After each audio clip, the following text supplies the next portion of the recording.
Harus kuakui bahwa pemandangan di perumahan Lily sangat tidak sehat dan mengintimidasi saat malam. Sangat hening dan juga dingin akan hawa mau hujan. Pohon-pohon bengkok beserta tumbuhan-tumbuhan liar dan lebat makin menambah impresi tidak bersahabat sekaligus membutakan. Bahkan senter yang kami bawa aja masih kurang membantu mata kami. Tampaknya senter bercahaya 10.000 hingga 50.000 lumens sangat dibutuhkan. Tapi tentu itu akan sangat menarik perhatian. Ditambah lagi dengan pemandangan dari rumah-rumah yang bobrok yang memberi kesan apokaliptik yang mengerikan. Di tengah penelusuran yang menegangkan itu seketika terdengar suara pria yang menegur kami. Sontak kami terkejut dan mengarahkan cahaya senter ke asal suara.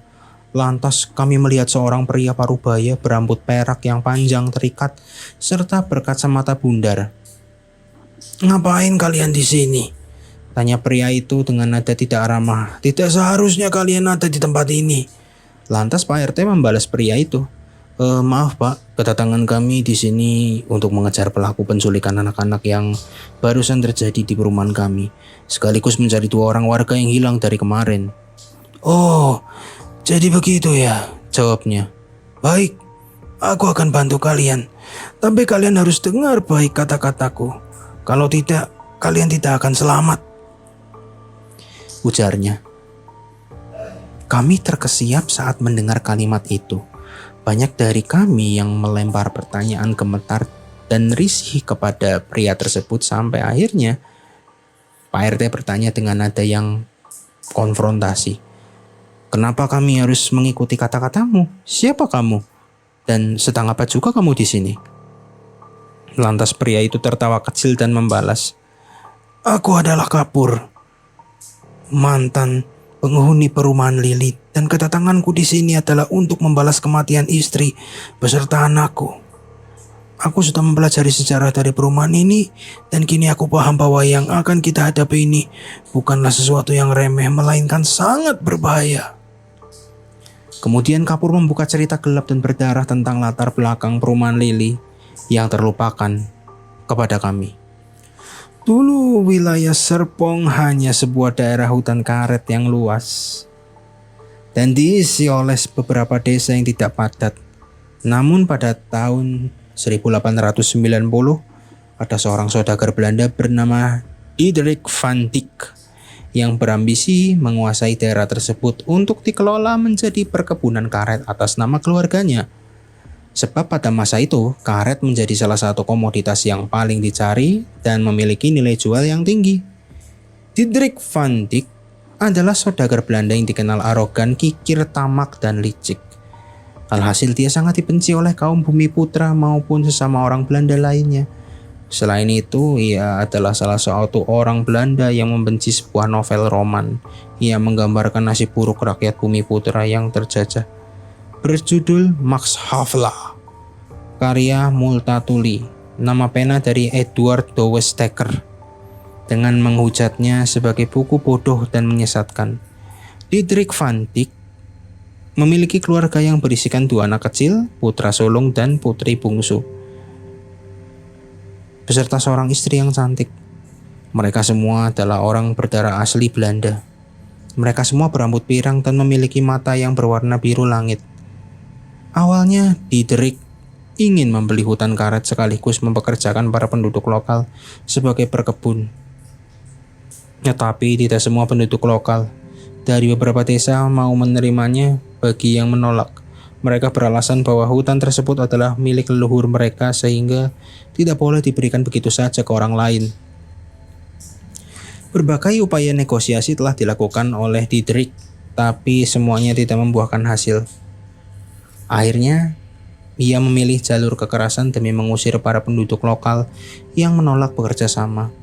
Lantas, Diederik mengarahkan pada pendekar bayaran atau sering disebut preman, sekaligus polisi-polisi militer yang korup. Akhirnya penggusuran beserta pembantaian besar-besaran terhadap penduduk lokal terjadi selama seminggu di sana. Salah satu desa yang terkena dampak dari aksi berdarah tersebut tidak lain adalah sebuah desa yang berada di tepi paling belakang hutan karet. Desa tersebut memiliki penduduk yang mayoritas adalah penganut ilmu gaib dan sering disebut sebagai Untul Angkarama atau penyembah Raja Hijau. Desa Untul Angkarama itu berhasil dibumi hanguskan dan hampir semua penduduknya terbunuh. Sedangkan yang berhasil selamat, mereka memilih lari ke daerah tetangga yang jauh dari lokasi pembantaian. Salah satu yang ikut jadi korban adalah seorang tokoh desa. Di sisa nafas terakhirnya, si tokoh desa mengutuk Diederik bersama keluarganya, dan tanah yang mereka rampas dari desa Untul Angkarama tidak akan pernah bisa dihuni oleh siapapun. Sehabis peristiwa itu, keluarga Diederik berhasil menguasai hutan karet bersama para penduduknya yang menerima tawaran atau memohon belas kasihan meminta pekerjaan secara utuh. Lalu, Diederik juga mengubah hutan itu menjadi perkebunan. Bahkan keluarga Diederik juga membangun sebuah rumah besar di atas tanah desa Untul Angkarama karena lokasinya yang sejuk serta memiliki panorama yang molek. Meski dia mendapatkan banyak kecaman dari berbagai pihak atas aksinya, tapi Diederik berhasil lolos dari tuntutan hukum berkat koneksinya dengan Openbaar Ministry atau kejaksaan di era Belanda. Tanda-tanda dari kengerian mulai terjadi. Setelah setahun mereka tinggal di atas tanah tersebut, putri bungsu Diederik yang masih berusia 12 tahun sering bermimpi buruk yang membuatnya mengigau rancu. Awalnya mereka hanya menganggap itu sebagai perihal yang alami, namun itu terus terjadi setiap malamnya, dan kian hari makin buruk. Bahkan mimpi buruk itu tidak hanya menyerang putri Diederik, tapi juga ke putra sulungnya, lalu ke istrinya, hingga ke Diederik itu sendiri. Dan isi dari mimpi mereka itu serupa. Mereka mimpi berada di tengah-tengah ritual satanisme, dikelilingi oleh para penduduk lokal yang mereka bantai, dan semua penduduk lokal itu berpenampilan rusak, menakutkan, serta berlumuran darah. Para penduduk lokal itu melontarkan kalimat yang tidak mereka pahami, tapi mereka tahu bahwa itu semacam mantra. Beberapa upaya penyembuhan telah ditempuh, mulai dari memanggil dokter, psikiater, pemuka agama, hingga ahli spiritual lokal. Tetapi semuanya tidak berbuah manis. Alih-alih membaik, mereka malah memburuk baik secara fisik maupun mental. Fisik mereka mengalami distorsi yang mengarah ke wujud yang lebih menakutkan dan sulit dianalisis oleh kata-kata. Secara mental, mereka mengalami penyusutan dramatis, bahkan naluri manusia mereka makin pudar dan berganti dengan naluri hewan. Mereka sangat temperamental, sering mengigau, dan gemar memakan daging mentah. Itu semua berlangsung selama 8 bulan sampai akhirnya terjadi peristiwa mengerikan di perkebunan karet milik keluarga Diederik, di mana semua pekerja, baik itu berkebun, pelayan, hingga menjaga, ditemukan mati dan berserakan di perkebunan karet, termasuk di dalam maupun sekitar rumah keluarga Diederik. Semua jasad mereka dalam keadaan hancur akibat dikunyah, dicakar, dan dicungkil. Sedangkan seluruh keluarga Diederik menghilang tanpa jejak.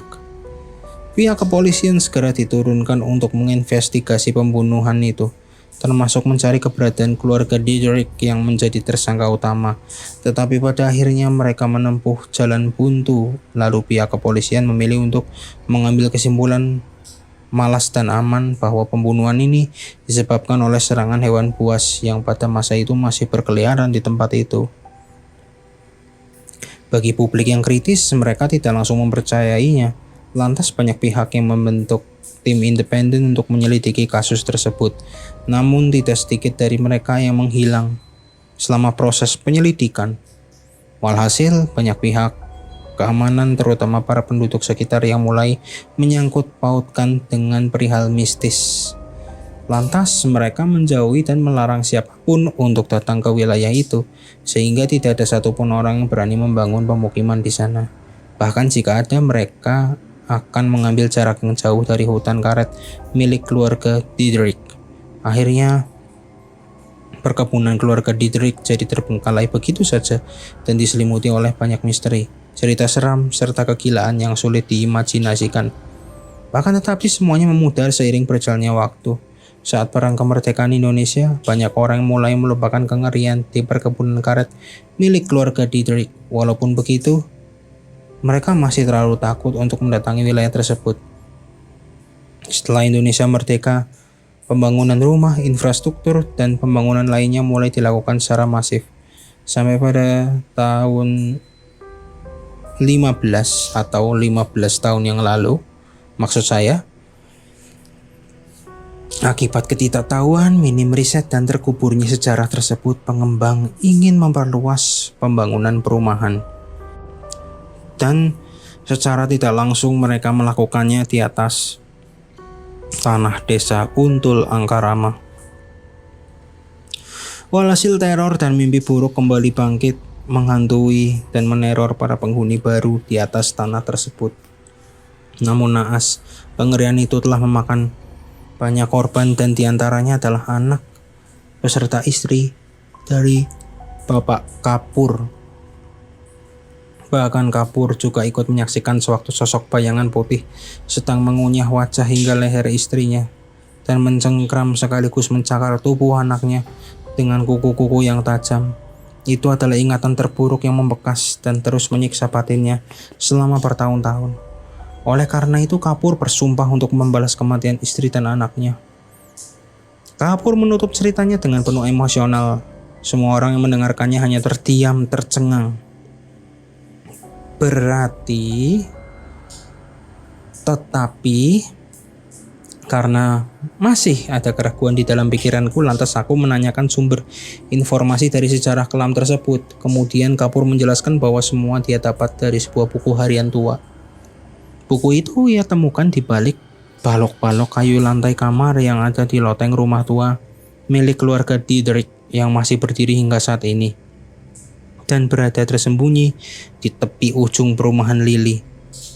Kapur menemukan buku harian itu saat ia sedang menyelidiki pelaku pembunuh keluarganya beberapa tahun yang lalu. Apabila berdasarkan analisanya, buku itu ditulis oleh seorang pelayan rumah keluarga Diederik dengan memakai bahasa Belanda. Sedangkan untuk peristiwa pembunuhan para pekerja keluarga Diederik itu, Kapur dapatkan dari korban maupun laporan kepolisian zaman Belanda yang kini tersimpan di Lembaga Kearsipan Nasional.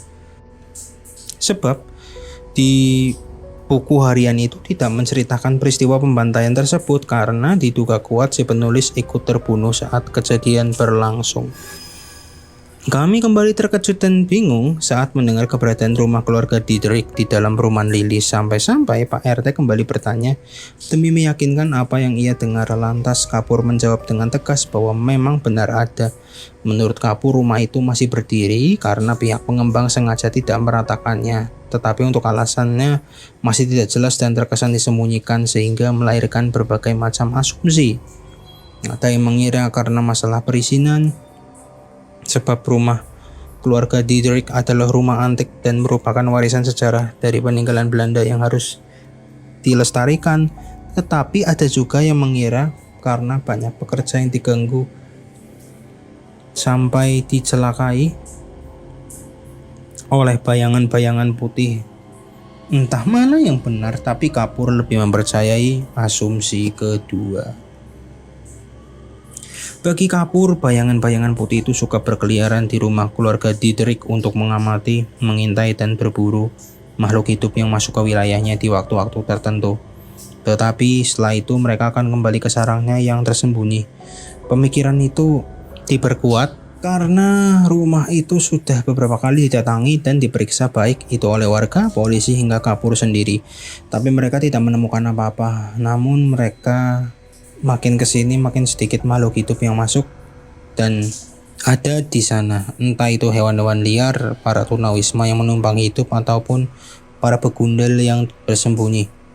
Akhirnya memaksa mereka untuk keluar berburu di daerah sekitar, termasuk ke perumahan kami yang jaraknya sangat dekat. Selepas dari penjelasan dan ceritanya yang panjang lebar, Kapur meminta kami agar memprioritaskan penyelamatan anak-anak yang diculik oleh bayangan putih. Ia meyakini bahwa kedua warga itu, Adang dan Bagio, sudah dibunuh karena mereka telah hilang dari kemarin, sedangkan nasib dari anak-anak itu masih ada peluang selamat meski makin menipis tiap waktunya karena kejadiannya baru saja terjadi. Kapur juga mengaku bahwa ia tahu di mana mereka anak-anak itu berada dan meminta kami cukup mengikutinya saja. Sontak kami terdiam sejenak dan saling menatap ragu satu sama lain. Perihal ini menciptakan suasana yang canggung sehingga membuatku kembali bertanya ke Kapur. Jika kamu mengetahui itu, kenapa kamu tidak melaporkannya ke polisi? Aku sudah beberapa kali melaporkannya ke polisi, namun mereka mencarinya di tempat yang salah sehingga mereka tidak menemukan apa-apa. Aku juga sudah menjelaskannya ke mereka, tapi mereka tidak mau mendengar dan malah menertawakanku, jawabnya. Kalau begitu, kenapa kamu tidak coba mengalahkannya langsung? Balasku. Tiba-tiba Kapur menatap tajam ke arahku dan menjawab, apakah kamu tidak menyimak kata-kataku tadi? Sosok yang akan kamu dan sesamamu hadapi itu adalah sosok yang sangat berbahaya dan berjumlah banyak. Hanya orang bodoh dan gila yang mau menghadapinya sendirian tanpa persiapan matang. Keadaan semakin merengahkan, namun Kapur kembali mengingatkan kami untuk mengesampingkan semua pikiran negatif dan rasa ingin tahu lebih dalam. Karena itu, hanya menunda proses penyelamatan. Kami yang masih ragu hanya menatap Pak RT, lalu Pak RT memberi isyarat bahwa kami harus mengikuti Kapur. Akhirnya kami segera melakukan apa yang Kapur katakan. Walaupun kami semua masih menaruh curiga dan keraguan terhadapnya, seolah ia memiliki niat terselubung yang buruk. Walhasil untuk saat ini, kami tidak punya pilihan lain selain percaya dan mengikutinya. Sebelum kami melanjutkan penelusuran, Kapur meminta kami untuk mengambil benda-benda yang sekiranya bisa dijadikan senjata demi melindungi diri maupun untuk menyerang. Kapur beralasan bahwa untuk mengalahkan para bayangan putih itu jelas membutuhkan senjata, bukan dengan tangan kosong. Alhasil para warga mulai berpencar dan mengambil benda-benda yang mereka anggap bisa dijadikan senjata. Rata-rata mereka mengambil balok kayu, sisa reruntuhan rumah, sedangkan aku tidak ikut pergi mencari benda-benda itu karena aku sudah mengantongi pisau lipat mini di dalam saku celanaku dan selalu kubawa kemanapun aku pergi. Sisa waktu itu aku menyempatkan diri bertanya ke Kapur yang sedari tadi hanya dia menunggu para warga. Apakah ia sudah memiliki senjata? Lantas Kapur mengiyakan dan menunjukkan sebuah pisau belati yang terikat aman di sabuk celana dan aman tersembunyi. Aku bergidik saat melihat senjata itu, tapi Kapur menenangkanku bahwa ia tidak akan memakainya untuk melukai orang lain. Lalu para warga mulai kembali dengan senjatanya masing-masing. Walhasil kami mulai melanjutkan pencarian dan melaju mengikuti arah Kapur pergi. Saya Risya ARS dari Plakasuta Podcast. Wassalamualaikum. Terima kasih.